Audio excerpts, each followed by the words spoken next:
చూసి నమ్మిన వారి కంటే చూడక నమ్మిన వారు ధన్యులు అన్నారు. వెళ్ళిపోయాడు. కానీ ముందు ఏదైతే ఆయన ప్రకటించాడో, ముందున్నప్పుడు ఏదైతే చెప్పాడో, ముందు పాపాలు క్షమించే అధికారం ఏదైతే ఇచ్చాడో, ముందు పరిశుద్ధాత్మ పొందుకోమని ఏదైతే ఊదాడో, ముందు సంతోషంగా ఉండమని ఏదైతే ఊదాడో, ముందు సమాధానం అని ఏదైతే ఊదాడో, అది తోమా జీవితంలో మరలా పునరుద్ధరించబడలేదు.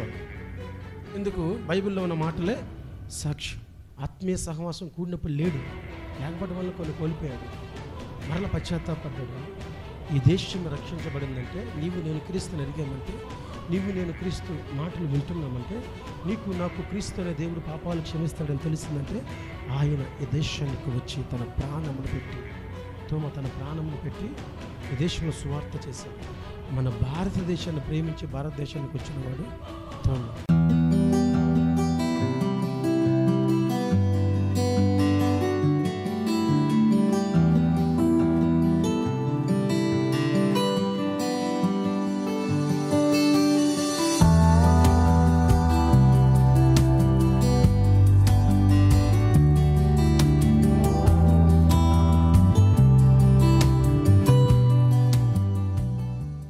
దేవుని పరిశుద్ధ నామానికి మహిమ కలుగునుగాక. కూడి వచ్చిన మీ అందరికీ హృదయపూర్వక వందనాలు. దేవుడు మిమ్ములను మీ కుటుంబాలను దీవించునుగాక. కొన్ని మాటలు ఈ పూట ధ్యానం చేద్దాం. ఆత్మీయ సహవాసాన్ని కలిగిన మన జీవితాల్లో కలిగే మేలులేంటో ఒక 2-3 లేదా 4 మాటలు ఈ పూట చెబుతాను. మన దైనందిన జీవితాల్లో ఆత్మీయ సహవాసం అనేది చాలా ప్రాముఖ్యం. ఈ ఆత్మీయ సహవాసం లేకుండా కూడా నడవచ్చు. ఈ ఆత్మీయ సహవాసం, ఆత్మీయ పలకరింపులు లేకుండా కూడా మనం బ్రతకచ్చు. అయితే దానికి దీనికి చాలా వ్యత్యాసం ఉంటుంది. ఆత్మీయ సహవాసం చాలా ప్రాముఖ్యం, అది లేకుండా కూడా బ్రతకచ్చు. లోతు ఎంతవరకైతే అబ్రహాముతో సహవాసం చేస్తూ బ్రతికాడో, సహవాసం చేస్తూ గడిపాడో, అంతవరకు లోతు దీవించబడ్డాడు. లోతుకున్న యావదాస్తి దీవించబడింది. ఎప్పుడు ఈ సహవాసాన్ని కట్ చేసుకున్నాడో, ఎప్పుడు ఈ సహవాసానికి దూరంగా జరిగాడో, ఎప్పుడు ఈ సహవాసాన్ని కాదనుకున్నాడో, ఎప్పుడు ఈ సహవాసానికి వేరైతే ఇంకా బాగా బ్రతకచ్చు అనుకున్నాడో, అప్పుడు సొదొమకి వెళ్ళిపోయాడు. సొదొమలో ఏం జరిగిందో, తన కుటుంబం ఏమైందో, తన పిల్లల పరిస్థితి ఎలా అయిపోయిందో, తనకి కలిగిన సంతానం ఎలాంటిదో మనకు తెలుసు. క్రైస్తవులందరూ లేక ప్రపంచంలో మనిషి అనేవాడు అందరూ అసహించుకునేంత సంతతి లోతు వెనక కనబడుతుంది. కారణం ఏంటంటే సహవాస మార్పిడి. సరైన సహవాసం లేకపోవటం, ఆత్మీయమైన సహవాసంలో ఉండలేకపోవటం, ఆత్మీయమైన సహవాసాన్ని అవలంబించుకోలేకపోవటం. మనమే కాదు, బైబిల్లో ఉన్న భక్తులే కాదు, సాక్షాత్తు యేసుక్రీస్తు ప్రభువారితో తిరిగిన వారికి కూడా ఈ సహవాసం విడిస్తే వాళ్ళకు కలిగిన కొన్ని అనుచితమైన లేకపోతే మరలా పొందలేని కొన్ని సంఘటనలు జరిగిపోయాయి. యోహాను సువార్త 20వ అధ్యాయము 19 నుంచి 24 వాక్యాలు. యోహాను సువార్త 20వ అధ్యాయము 19 నుంచి 24 వాక్యాలు చదువుకుందాం. ఆదివారము సాయంకాలమున శిష్యులు యూదులకు భయపడి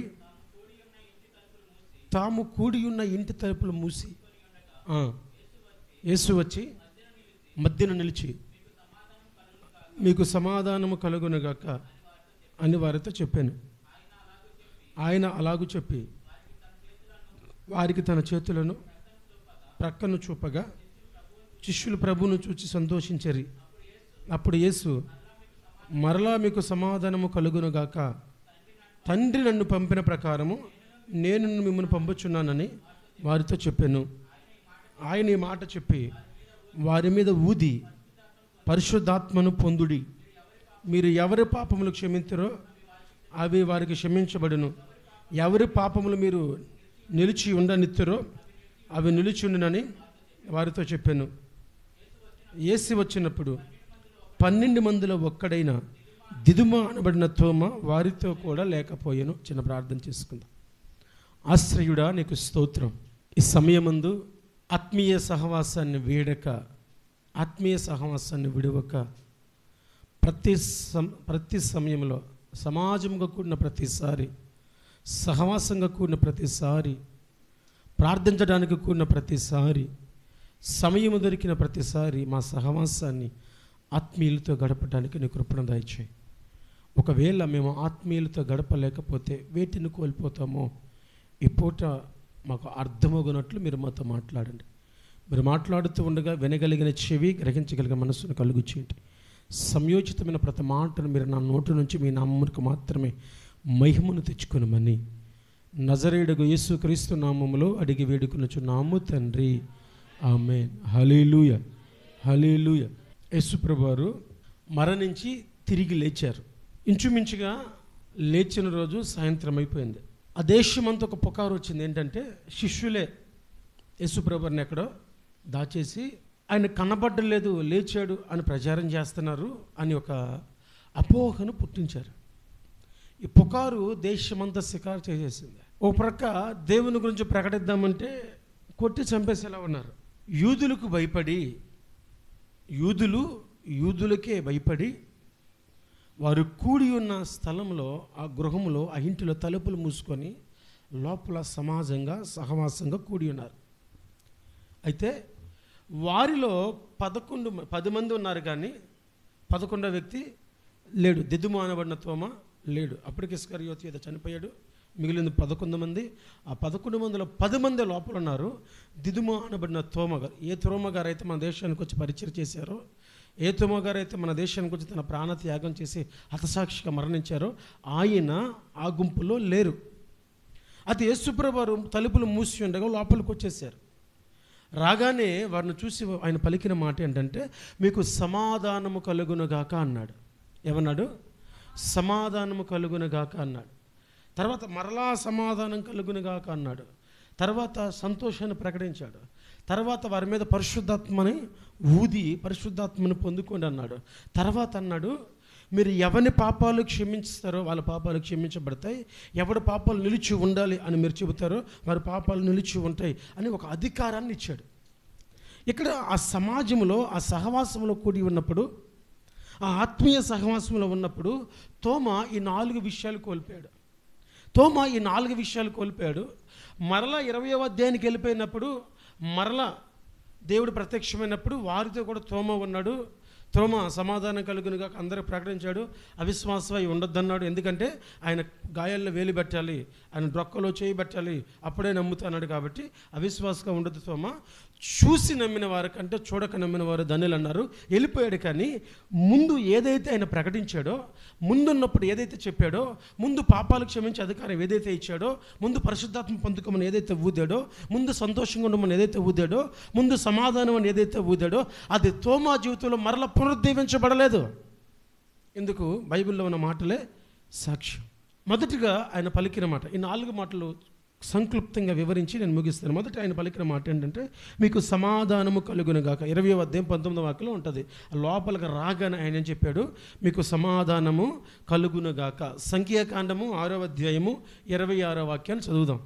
యెహోవా తన సన్నిధి కాంతిని నీ మీద ఉదయింపచేసి నీకు సమాధానము కలుగు చేయునుగాక. అట్లు వారు ఇశ్రాయేలు మీద నా నామమును ఉచ్చరించడం వలన నేను వారిని ఆశీర్వదించిన. హల్లెలూయా, హల్లెలూయా, హల్లెలూయా. సమాధానం ఎక్కడ ఉచ్చరించబడిద్దో అక్కడ నేను వారిని ఆశీర్వదిస్తానన్నాడు. యేసుప్రభువారు అన్నాడు, మీరు ఏ ఇంటికైనా ప్రవేశించినప్పుడు సమాధానము కలుగునుగా కానీ ప్రకటించాలి. ఆ ఇల్లు యోగ్యమైందైతే, ఇల్లు అర్హమైందైతే సమాధానం అక్కడ ఉంటుంది. ఒకవేళ ఇల్లు అర్హతైంది కాదా, యోగ్యమైంది కాదా, ఆ సమాధానం రిసీవ్ చేసుకునే యోగ్యత భక్తి జీవితం వారిలో లేదా, మీరేం ఇబ్బంది పడిన అవసరం లేదు, మీ సమాధానం మరలా తిరిగి మీతో వచ్చేస్తుంది అన్నాడు. ఇక్కడ పాత నిబంధనలో దేవుడు ఏమంటున్నారంటే, సమాధానాన్ని మీరు ఎక్కడ ఉచ్చరిస్తారో, సమాధానం ఎక్కడ పలకబడిద్దో, సమాధానం ఎక్కడ రిలీజ్ చేస్తారో, సమాధానం గురించిన మాటలు ఎక్కడ చెబుతారో అక్కడ ఆశీర్వాదం ఉంటుంది. నేను ఆ ప్రదేశంలో ఆశీర్వాదిస్తానన్నాడు. యేసు ప్రభువు సమాధానము కలుగునుగా కానీ చెప్పగానే దానితో పాటు వీరు ఏం పొందుకున్నారంటే దేవుని యొక్క ఆశీర్వాదాలను పొందుకున్నారు. ఎందుకంటే సమాధానం ఎక్కడ ఉంటుందో అక్కడ ఆశీర్వాదం. సహోదరులు ఐక్యత కలిగి నివసించడం మేలు మనోహరము, అక్కడ శాశ్వత జీవమును ఆశీర్వాదమును ఉండవలనని ఆయన సెలవిచ్చుచున్నాడు. ఎక్కడ ఆశీర్వాదము, ఎక్కడ సమాధానము, ఎక్కడ సమాధానము అక్కడ ఆశీర్వాదం. ఈ రెండు చాలా ఒకదానితో ఒకటి సత్సంబంధం కలిగినవి. అందుకే యేసు ప్రభువారు లోపలికి రాగానే చెబుతున్నాడు, మీకు సమాధానము. ఎందరూ ఆత్మీయ సహవాసానికి ఇష్టపడతారో, ఎందరూ ఆత్మీయ సహవాసంలో ఉండడానికి ఇష్టపడతారో, ఎందరూ ఆత్మీయ సహవాసాన్ని కోరుకుంటారో, ఆత్మీయ సహవాసంలో గడుపుతారో వారికి సమాధానం కలుగుద్ది. ఎందరి జీవితాల్లో సమాధానం కలుగుద్దాం వారి వారి జీవితాలకి ఆశీర్వాదం వెనువెంటనే ఉంటుంది. హల్లెలూయా, హల్లెలూయా. ద్వితీయోపదేశకాండం 20వ అధ్యాయం 10వ వాక్యం. ద్వితీయోపదేశకాండం 20వ అధ్యాయం 10వ వాక్యం. 1 సమాధానము ఆశీర్వాదాన్ని ఇస్తుంది. 2 యుద్ధము చేయుటకు మీరు ఒక పొరవ మీదకి సమీపించినప్పుడు సమాధానం నిమిత్తము రాయబారాన్ని పంపవలను. సమాధానమని అది నీకు ఉత్తరం ఇచ్చిన ఎడల, గుమ్మములు తెరిచిన ఎడల దానిలో ఉన్న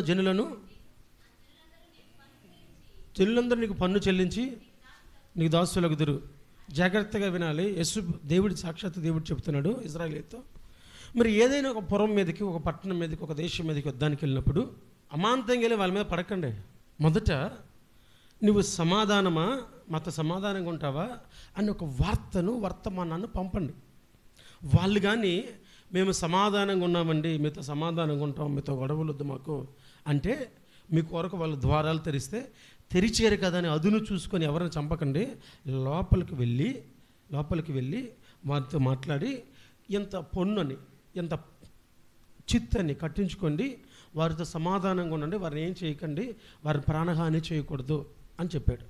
సమాధానము అని ఎవడు చెబుతాడో అది, ఈ సమాధాన వార్త ఏం చేస్తుందంటే యుద్ధాన్ని ఆపుతుంది. సమాధాన వార్త ఏం చేస్తుంది?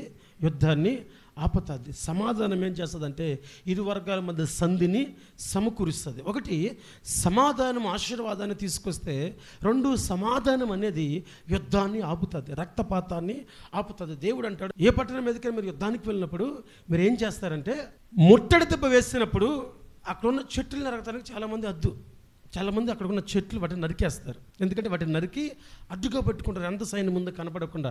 అయితే ఏ చెట్టు అయితే కాయలు కాస్తుందో, ఏ చెట్టు అయితే ఫలిస్తుందో, ఏ చెట్టు వల్ల అయితే ఒకటి కడుపు నిండుతుందో అలాంటి చెట్లు మీరు నరకద్దు. ఒకవేళ దానికి ఫలాలు ఉంటే కోసుకొని తినండి, అంతేగాని ఫలించే చెట్టుని, పనికొచ్చే చెట్టుని, ఆహారం ఇచ్చే చెట్టుని నరకద్దు అని చెప్పాడు. యుద్ధాల్లో కూడా చాలా చక్కటి నియమాలు చెప్పాడు దేవుడు ఇశ్రాయేలుకి. వాళ్ళకి ఆయన చూసిన మాట ఏంటంటే, సమాధానాన్ని ప్రకటించండి. సమాధానమా అని అడగండి. అవతల వాడు సమాధానమే అంటే వాటితో సందు సమకూర్చుకోండి. యుద్ధాన్ని మీరేం చేయాలి? ఆపండి. సమాధానం అనేది యుద్ధాన్ని ఆపుతుంది.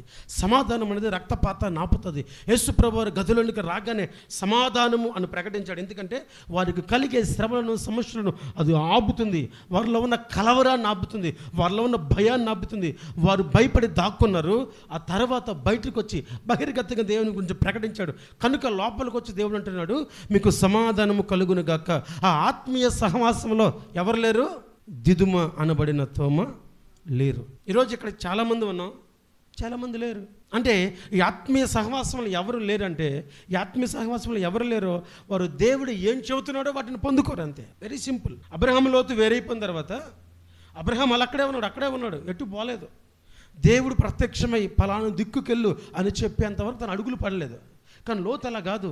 పర్వతం ఎక్కి చూసి సొదొమ గొమొర్రా క్షేమంగా, సంతోషంగా, పచ్చగా, ఆహార సమృద్ధిగా ఉందని అటు అడుగులు వేసుకుంటూ వెళ్ళిపోయాడు. అంటే ఈ సహవాసాన్ని విడిచి వేరే సహవాసానికి వెళ్ళిపోయాడు. కానీ అబ్రహాం మాత్రము దేవుడు మాట్లాడేంత వరకు, దేవుడు చెప్పేంత వరకు ఇక్కడి నుంచి అడుగులు వేయల. ఈరోజు నువ్వు ఆత్మీయమైన సహవాసాన్ని కలిగి ఉన్న వ్యక్తివైతే, ఆత్మీయ సహవాసాన్ని అవలంబిస్తున్న వ్యక్తివైతే నువ్వు ఆశీర్వాదాన్ని పొందుకుంటావు. ఎందుకంటే నీకు సమాధానం ఉంటుంది. ఆత్మీయ సహవాసాన్ని అవలంబిస్తున్న వ్యక్తివైతే నీకు యుద్ధాలు ఆగుతాయి, శత్రు భయం ఆగుద్ది, ప్రాణహాని ఆగుద్ది, రక్తపాతం ఆగుద్ది, రోగం ఆగుద్ది. ఎందుకంటే సమాధానం నీ మీద ఉంది కనుక నీ వద్ద అవేవి రాకుండా దేవుడు చేస్తాడు. ఒక మాట చూడండి, కీర్తనల గ్రంథము 147వ కీర్తన 14వ చరణం. కీర్తనలో 147వ కీర్తన 14వ చరణం. నీ సరిహద్దులలో సమాధానము కలుగజేయవాడు ఆయనే, మంచి గోధుమలతో. హల్లెలూయా, హల్లెలూయా. నీ సరిహద్దుల్లో సమాధానం ఉంటుంది. సమాధానం ఉన్న చోటంటే మంచి గోధుమలతో తృప్తిపరుస్తాడంట. సమాధానం ఆశీర్వాదాన్ని ఇస్తుంది, సమాధానము యుద్ధాన్ని ఆపుతుంది, సమాధానము ఆహారంతో తృప్తిపరుస్తుంది. ఇవన్నీ కూడా యేసు ప్రభువు సమాధానము అనగానే వాళ్ళకి అనుగ్రహించబడ్డాయి. మనకు దావీదు గురించి, నాబాలు గురించి మనకి తెలుసు. వీరిద్దరి మధ్య ఒక సంఘర్షణ వచ్చింది.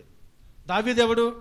తమ యజమానుల దగ్గర నుంచి పారిపోయిన వాళ్ళు కోకొల్లలు ఉన్నారు, అందరికీ నేనేమైనా ఆహారం పెట్టమంటావా అని వ్యతిరేకంగా మాట్లాడాడు. ఎవరు? నాబాలు. దావీదు ఈరోజు చంపేస్తున్న వాడిని, వాడి కుటుంబంలో ఒక్క మగవాడు కూడా బ్రతకుండకూడదు అని బయలుదేరి వస్తుంటే వీరిరువురి మధ్యలో దూరి అబిగయీల్ ఏం చేసింది? సమాధానపరిచింది, యుద్ధాన్ని ఆపేసింది. లేకపోతే నాబాలు ఇంటిలో అదేనా మనం ఒక్క మగవాడు కూడా లేకుండా దావీదు అందరినీ చంపేసేవాడు. ఇక్కడ సమాధానం ఎక్కడుంటుందో అక్కడ మంచి గోధుమలతో తృప్తిపరుస్తాను, సరిహద్దుల్లో నెమ్మది ఉంటుంది అని సాక్షాత్తు దేవుడు చెబుతున్న మాటలు ఇవే. కాబట్టి సమాధానము కలుగునుగాక అనగానే ఆ సమాధానానికి సంబంధించిన ప్రతి ఆశీర్వాదము శిష్యుల మీదకి వచ్చింది అని మనం గమనించాలి. దేవుడు ఒక మాటను మన జీవితాల్లో పలికితే ఆ మాటకు సంబంధించిన ప్రతిదీ మనకు వస్తుంది. Very simple logic. సమాధానము అని దేవుడు పలికాడంటే ఆ సమాధానం వెనక ఎన్ని ఆశీర్వాదాలు ఉన్నాయో అన్నీ కూడా వర్తిస్తాయి. యోబు ఒక మాట అంటాడు, యోబు ఒక మాట 34వ అధ్యాయము 29వ వాక్యం. ఆయన సమాధానము కలుగజేసిన ఎడల శిక్ష విధింపగలవాడు. హల్లెలూయా, హల్లెలూయా. దేవుడు మనకి సమాధానాన్ని ప్రకటిస్తే శిక్షకుడు మేలాడు. పేతురుని తీసుకెళ్ళి చెరసాల్లో పడేశారు. తెల్లారితే తలనరికేస్తామన్నారు. దేవుని దూత తీసుకొచ్చి బయట వదిలిపెట్టేశాడు. విడిచిపెట్టేశాడు. పేతురుకు కూడా నమ్మకం లేదు, ఇది కళ అనుకుంటున్నాడు ఆయన. పేతురు కూడా ఇది కళ, నిజం కాదు, మనమేంటి బయటికి రావడం ఏంటి, పొద్దున చచ్చిపోతాం, కళ అవుతుంది నాకు, స్వప్నం అనుకుంటున్నాడంటే. దేవుడి సమాధానాన్ని అనుగ్రహిస్తే, దేవుడు సమాధానాన్ని ప్రకటిస్తే నీకు శిక్ష వేయగలిగిన వాడు ఎవడు లేడు. దానియేలుకి వేయలేకపోయారు, షడ్రక్ మేషక్ అబేద్నెగోకి శిక్షను వేయలేకపోయారు. ఎందుకంటే ఆయన సమాధానం వాళ్ళ తోడు ఉందని వారిని విడిపించుకొచ్చేసాడు. అందుకే మత్తయి సువార్త 5వ అధ్యాయము 9వ వాక్యం అంటాడు, సమాధానపరచువారు ధన్యులు, వారు దేవుని కుమారులు అనబడుదురు. హల్లెలూయా. సమాధానపరచువారు ధన్యులు, వారు దేవుని కుమారులు అనబడుదురు. కాబట్టి యేసుప్రభు వారి గదిలోకి వచ్చి సమాధానము అనగానే ఇవన్నీ కూడా లోపల ఉన్న 10 మందికి వర్తించాయి. ఈ 20వ వాక్యం చదవండి, 20వ అధ్యాయం 20వ వాక్యం, యోహాను సువార్త 20:20. ఆయన ఇలాగూ చెప్పి వారికి తన చేతులు కుడిపక్కన చూపగా శిష్యులు ప్రభువును చూసి సంతోషించరి. సమాధానం తర్వాత వారి జీవితాలకు ఏమొచ్చిందంటే యేసుని చూసినప్పుడు సంతోషం వచ్చింది. సంతోషాన్ని గురించి మీకు అందరికీ వివరించాల్సిన అవసరం లేదు. 2 దినవృత్తాంతాల గ్రంథము 24వ అధ్యాయం 10వ వాక్యం. సంతోషంతో కానుకలు. సంతోషం ఎప్పుడు కూడా సమర్పణతో కూడిందై ఉంటుంది. సంతోషంతో కానుకలు తీసుకొచ్చి దేవునికి సమర్పిస్తున్నారు. కీర్తనలో ఒక మాట ఉంటుంది 16:11లో, నీ సన్నిధిలో సంపూర్ణ సంతోషము కలదు. అనే సన్నిధి ఎక్కడుంటే అక్కడ సంపూర్ణమైన సంతోషం, మిడిమిడి సంతోషం కాదు అది. ఒక్కోసారి మనము ఫేక్ నవ్వుతాం. ఫేక్ నవ్వు అంటే ఏమి నవ్వు? దొంగ నవ్వు. అన్న లెక్క బాగున్నావు, ఇక్కడ లోపల ఉండదు అది. ఫొటోస్కి దిగుతాం మనం, ఏంటి స్మైల్ అనగానే నవ్వు రాదు మనకి, ఏం చేస్తాం? నవ్వుతున్నట్లు పెడతాం. ఇది దొంగ నవ్వు ఇది, అవునా కదా? సంపూర్ణ సంతోషం అంటే దానికి ఏది చాటు కాదు, అది ఒక కారణాన్ని వెతుక్కొని రాదు. అది ఫేక్ స్మైల్ లాగా, దొంగ నవ్వులాగా అప్పటికప్పటికి నవ్వి ఆగిపోయేది కాదు. దేవుని సన్నిధిలో సంపూర్ణ సంతోషం ఉంటుంది. అది శిష్యులు ఆ రోజు అనుభవించారు. ఆ సంపూర్ణ సంతోషంలో తోమ పాలి భాగస్థుడు కాలేకపోయాడు. ఆ సంపూర్ణ సంతోషంలో తోమ పాలి భాగస్థుడు కాలేకపోయాడు. కింద కొన్ని మాటలు మనం చదివితే చదవండి. సామెతలు 17:22. సామెతలు 17:22. సంతోషము గల మనస్సు ఆరోగ్య కారణము, నలిగిన మనసు ఎముకలను ఎండిపోజేయును. సంపూర్ణ సంతోషం అంటే అది పరిస్థితిని బట్టి రాదు. హబక్కుకు అంటాడు 3వ అధ్యాయము 17-18 వాక్యాలు చదువుకుంటూ వెళ్తే, చేనులో పైరు లేకున్నాను, పశుశాలలో పశువులు లేకున్నాను, అంజురపు చెట్లు పూగిపోయినను, ద్రాక్ష చెట్లు కాగిపోయినను, శాలలో పశువులు లేకపోయినను అని మాట్లాడుతూ నేను యెహోవా యందు హర్షించదను, నా రక్షణకర్త అయిన దేవుని యందే నేను ఆనందించేదని అంటాడు. సంతోషం మనం అనుకుంటాం పరిస్థితి బాగుంటే, ఆరోగ్యం బాగుంటే, ఆస్తి బాగుంటే, ఆహారం బాగుంటే, అవసరాలు తీరిపోతే. ఏం తీరిపోతే? అవసరాలు తీరిపోతే, ఇవన్నీ తీరిపోతే బాగుంటుంది, అదే సంతోషం అనుకుంటా. కాదు. ఆనందించుడి, మరలా చెప్పుదును ఆనందించుడి అని మాట చెప్పే సమయానికి చెరసాల్లో ఉన్నాడు పౌలు. ప్రభువులు ఎల్లప్పుడూ ఆనందించుడు అని చెప్పే సమయానికి, నిత్యము విజయోత్సవాలతో మమ్మల్ని ఊరేగించిన దేవునికి స్తోత్రము అని చెప్పే సమయానికి రాళ్లతో కొట్టబడి అవమానపరచబడి పట్టణం వెలుపలికి వేడ్చబడుతున్నాడు పౌలు. నిత్యము విజయోత్సవాలతో మమ్మల్ని ఊరేగిస్తున్నాడు అన్నాడు. సంతోషము పరిస్థితికి సంబంధించింది, ఆరోగ్యానికి సంబంధించింది, లేకపోతే ఆస్తికి సంబంధించింది అనుకుంటే పొరపాటు. హబక్కూకు అంటున్నాడు, ఏది ఉన్నా లేకపోయినా నేను యెహోవా యందు హర్షించదను, ఆయనలోనే సంతోషిస్తాను. అట్టి సంతోషం మనకు కలగాలంటే అది ఆయన వలన కలగాలి, ఆయన ద్వారా కలగాలి. ఆ సంతోషం ప్రతి సమయంలో ప్రతి సందర్భంలో మనల్ని పూర్ణ సంతోషం గలవానిగా చేస్తుంది. ఆ సంతోషము పొందుకున్న వారిలో తోమ లేడు, మిగతా 10 మంది ఉన్నారు. 3 ఆయన ఏం చేశాడంటే వారి మీద అని ఊదాడు. ఏం చేశాడు? ఊది అన్నాడు, మీరు పరిశుద్ధాత్మను పొందుకోండి అన్నాడు. అందుకే ఇప్పుడు చాలామంది అనుది పొందుకో అంటున్నారు. అవదు. ఆయన ఊది పరిశుద్ధాత్మను పొందుకోండి అన్నాడు. పరిశుద్ధాత్మదే అదే 20వ అధ్యాయం 22వ వాక్యం ఉంటుంది అన్నమాట.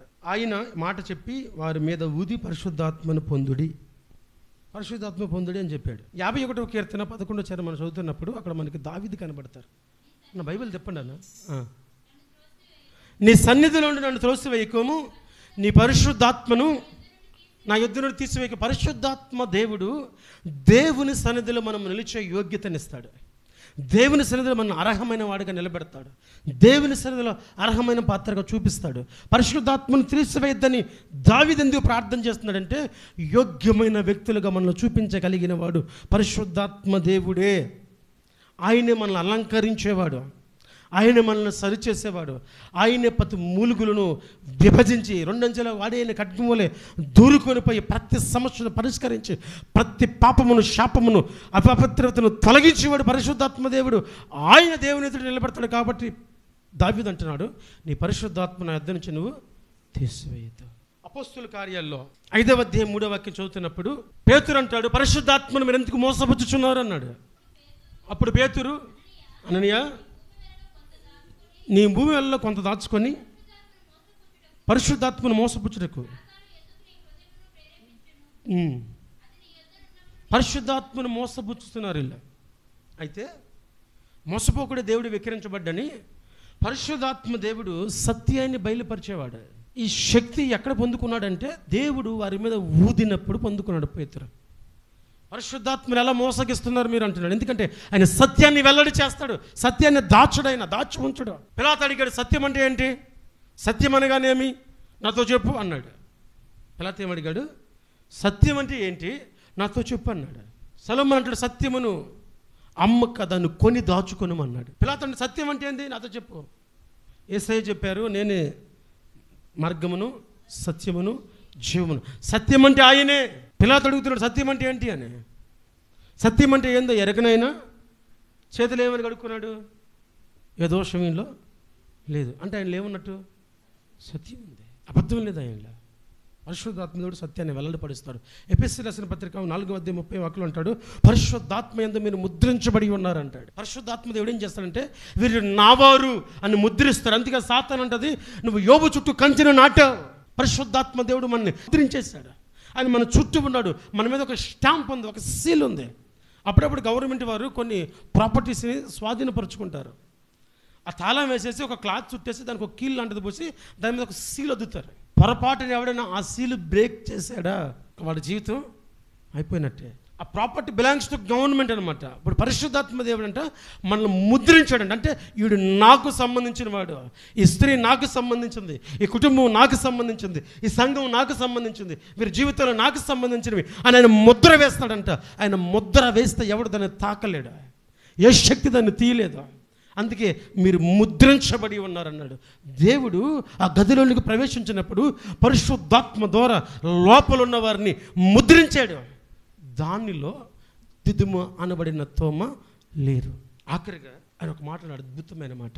మీరు ఎవరి పాపాలు క్షమిస్తారో వాళ్ళ పాపాలన్నీ క్షమించబడతాయి. ఎవరి పాపాలు నిలిచి ఉండాలి అని మీరు అంటారో ఆ పాపాలు నిలిచి ఉంటాయి. నిజానికి యోహాను సువార్త 5వ అధ్యాయం 24వ వాక్యం చదువుతున్నప్పుడు ఒక పక్షవాయువు గలవాడిని యేసు ప్రభు వద్దకు తీసుకొచ్చారు. యేసు ప్రార్థన చేయకుండా, కుమారుడా నీ పాపాలు క్షమించబడ్డాయి, లేచి నడువు అన్నాడు. చుట్టుపక్కల ఉన్న వాళ్ళందరూ అంటున్నాడు, అసలు నువ్వెవరు పాపాలు క్షమించడానికి?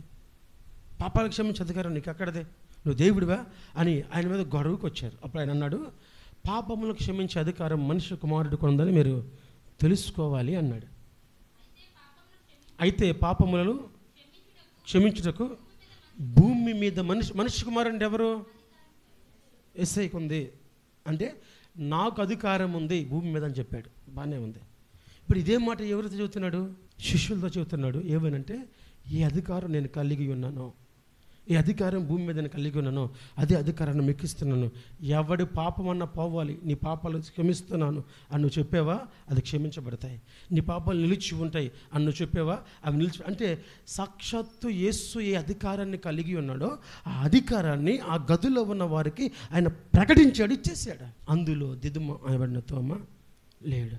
ఈ ఆత్మీయ సహవాసంలో, ఆత్మీయ సహవాసంగా కూడుతున్న ఈ సంఘంలో, ఈ సమాజంలో లేనివారి పరిస్థితి ఏంటి? లేనివారి పరిస్థితి ఏంటి?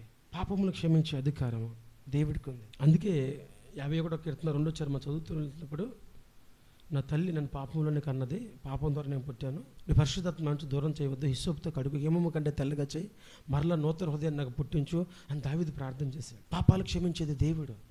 ఆ అధికారాన్ని శిష్యులకి ఇచ్చి అంటున్నాడు, మీరు ఎవరిని పాపాలు క్షమిస్తారో వాడు పాపాలు క్షమించబడతాయి అన్నాడు. అది ఆత్మీయ సహవాసంలో ఉన్నటువంటి గొప్ప యోగ్యత, గొప్ప ఆశీర్వాదం. మరలా తర్వాత యోహాను సువార్త 20:26 వాక్యంలో ఆయన మరొక మారు ప్రత్యక్షమైనప్పుడు అక్కడ తోమా ఉన్నాడు. తోమాతో యేసయ్య మాట్లాడాడు. తోమా చూడు, 8 దినాల తర్వాత శిష్యులు మరలా లోపల ఉన్నప్పుడు తోమా వారితో కూడా ఉండేను. తలుపులు మూయబడిన కాదు. యేసు వచ్చి మధ్య నిలిచి, జాగ్రత్తగా చదవాలి, జాగ్రత్తగా వినాలి, వినేవాళ్ళు, నీకు సమాధానం కలుగునుగా. కానీ తర్వాత తోమాను చూసి, నీ వేలు ఇటు చాచి నా చేతులు చూడు, నీ చెయ్యి చాచి నా ప్రక్కలో ఉంచి, అవిశ్వాసవి కాక. అందుకు తోమా ఆయనతో, నా ప్రభువా నా దేవా, పశ్చాత్తాపడ్డాడు, ఏడ్చాడు. మీరు గమనించాలి, తోమా వేళ్ళు పెట్టల. బైబిల్ బాగా చదవాలి. తోమా వేళ్ళు పెట్టల. కొత్త ప్రసంగాలు చేయకండి. తోమా వేళ్ళు పెట్టల. వెంటనే పశ్చాత్తాపం, నా దేవా నా ప్రభువా అంటే క్షమాపణతో కూడిన పశ్చాత్తాపంతో ఏడ్చాడు. కానీ వెళ్ళి తాగటం, వేలు పెట్టడం చేయలే. తోమా చూసి నమ్మిన వాళ్ళ కంటే చూడక నమ్మిన వాళ్ళే ధన్యులు సోమా అని చెప్పాడు. అందుకే నా ప్రభువా నా దేవా నీ ఏడ్చాడు, కానీ వేలు పెట్టి చూడలేదు. పెడతాను, దొక్కలో చేయి పెడతాను, చేతిలో వేలు పెడతాను, అప్పుడే నమ్ముతాను అన్నాడు. కానీ పెట్టి నమ్మిన వాడి కాడు. తోమా చేతులు పెట్టనే ఎట్లా? మన క్రైస్తవ ప్రసంగాలు చేస్తున్నట్లు తోమా అవిశ్వాస కాదు. ఆత్మీయ సహవాసం కూడినప్పుడు లేడు. లేకపోవడం వల్ల కొన్ని కోల్పోయాడు. మరల పశ్చాత్తాపడ్డాడు. ఈ దేశం రక్షించబడిందంటే, నీవు నేను క్రీస్తుని ఎరిగామంటే, నీవు నేను క్రీస్తు మాటలు వింటున్నామంటే, నీకు నాకు క్రీస్తు అనే దేవుడు పాపాలు క్షమిస్తాడని తెలిసిందంటే, ఆయన ఈ దేశానికి వచ్చి తన ప్రాణమును పెట్టి, తోమ తన ప్రాణమును పెట్టి ఈ దేశంలో సువార్త చేశాడు. మన భారతదేశాన్ని ప్రేమించి భారతదేశానికి వచ్చినవాడు తోమ అవిశ్వాసి కాదు. కాకపోతే ఆత్మీయ సహవాసంలో లేకపోవడం వల్ల పరిశుద్ధాత్మ తాకిడిని కానీ, ఆత్మీయ సహవాసం లేకపోవడం వల్ల పాపమును క్షమించే అధికారాన్ని కానీ, పరిశుద్ధాత్మ తాకిడి లేకపోవటం వల్ల ఆయన ఇచ్చిన సమాధానాన్ని కానీ, ఆయన చూస్తే కలిగిన సంతోషాన్ని కానీ వాటిలో పాల్పొమ్ములు పొందలేకపోయాడు. మరలా దేవుడు ప్రత్యక్షమయ్యాడు. మరలా ఆయన పునరుద్ధరించబడ్డాడు. ఒకవేళ మనకు రెండవ అవకాశం లేకపోతే పరిస్థితి అంటే, తోమకు దేవుడు ప్రత్యక్షమయ్యాడు, మరలా సమాధానం ప్రకటించాడు, మరలా తోమ అవిశ్వాసంగా బ్రతకదని దేవుడే గైడ్ చేశాడు. ఆయన అన్నిటికీ ప్రిపేర్ చేసుకుని సిద్ధపడ్డాడు.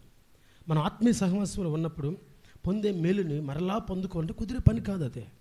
కాబట్టి ఆత్మీయ సహవాసంగా కూడిన ప్రతిసారి ఆత్మీయ సహవాసంలో కూడటానికి, ఆత్మీయ సహవాసంలో జతకట్టడానికి ప్రయత్నం చేయాలి. మనం వాటిని ఆత్మీయ సహవాసంలో వెళ్ళటానికి మనం కొనసాగించాలి. ప్రతి దినము ఆత్మీయ సహవాసాన్ని పోగొట్టుకోకుండా పునరుద్ధరించుకుంటూ ఉండాలి. అలా మనము ఆత్మీయ సహవాసంలో నిరతము నిలిచి ఉండుటకు దేవుడి కృప దయచేయునుగాక. దేవుడి మాటలు మన వెనుకల్లో దీవించునుగాక. ఆమేన్. దయచేసి అందరూ మోకరించి ప్రార్థన చేసుకుందాం.